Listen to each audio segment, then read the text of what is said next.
Hello, welcome to another story time. It's Pirates Next Door.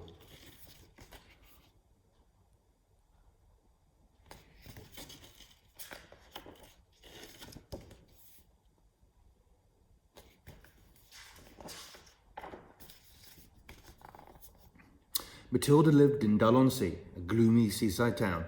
Too busy in the summer, and in winter it shut down.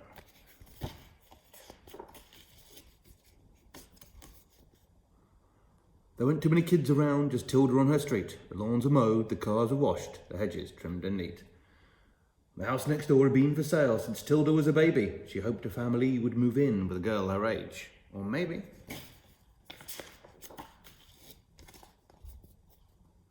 A boy, a pirate boy, ahoy! He had patched up jeans, an eye patch, and a wooden-legged dog. And a pirate ship with treasure chests and barrels full of grog.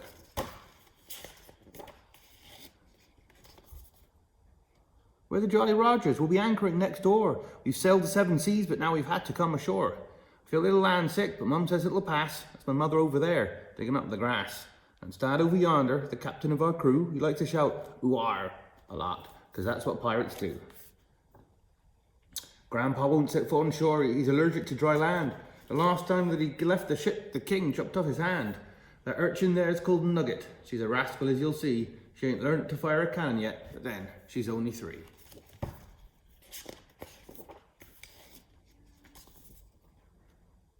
Next morning, Tilda blurted, "Life's not boring anymore. Isn't it fantastic that those pirates moved next door?" But Mum and Dad were not impressed. "Oh, the neighbourhood will sneer. The way they dress, the way they speak, they would fit in round here. The lad is always playing with the most alarming toys. We'd rather you were friends with normal girls and boys."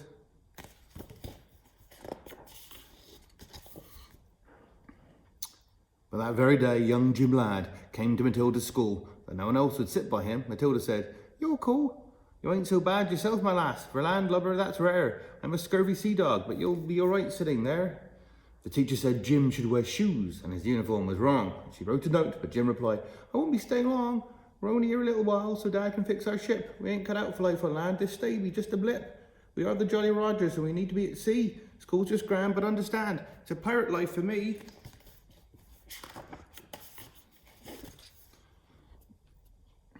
After school, a neighbour came round for cake and tea. Her name was Mrs. Bumble, from number 33. Mrs. Pinky called the council to see what they could do. She didn't live through 2 world wars to have pirates spoil her view. Isn't it disgraceful? On such a lovely street, you'd think they would try to keep their garden looking neat.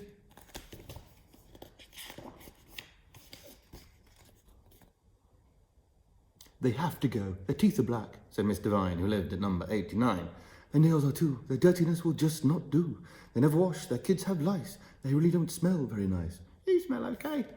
Thanks." "They wear old clothes and scruffy hats, and I'm told their ship is full of rats."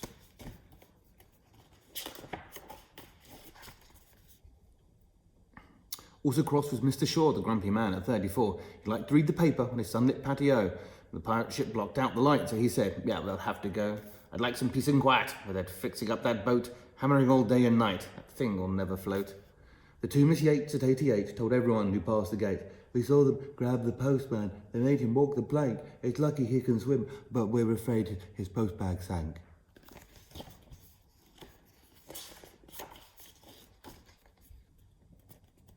"They scared the ducks," said Mrs. Snooks, "and terrorised the park. They boarded people's rowboats and fired cannons for a lark." "Well, that's my boy." War.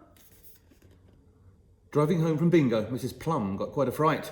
"They dig up the roundabout in the middle of the night."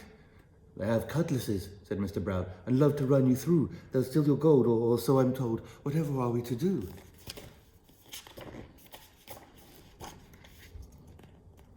Mrs. Bevan from 87 marched down to the town hall. She collected a petition, 50 signatures in all.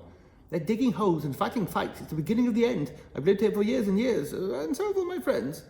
Before you know it, there'll be more. We'll all have pirates lodged next door. The Jolly Rogers cannot stay. You must make them go away."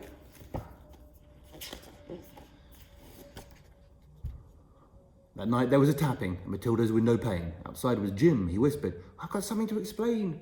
Whenever we stop somewhere new, the neighbours are unkind. To show them pirates aren't so bad, we leave some things behind."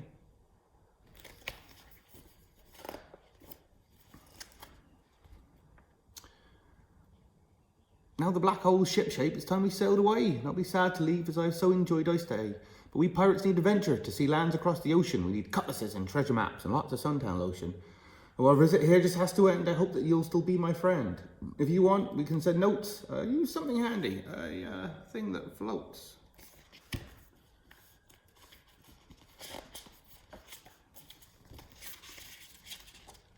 Matilda woke next morning, puzzled by what Jim had said. She vowed she'd keep in touch with him. She struggled out of bed.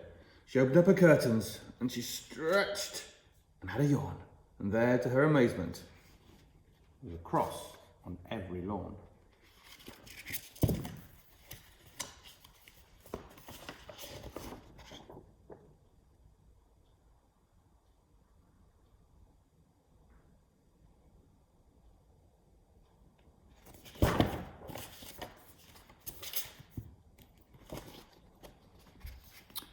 Oh, what a shame they left. I didn't say goodbye. Oh, they were such a lovely family. I think I'm going to cry.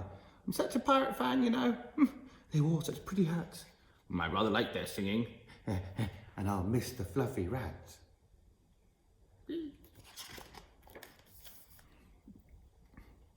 After that, the town went on landlubbing happily. Matilda now goes fishing on the jetty by the sea. She's waiting for a message to wash up on the shore from her very special pirate friend, the one who lived next door. So now it's a school holidays, you can come aboard our ship. We'll pick you up next Tuesday for a special pirate trip. Jim lad. Oof.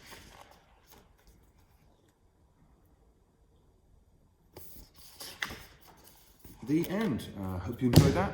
See you soon.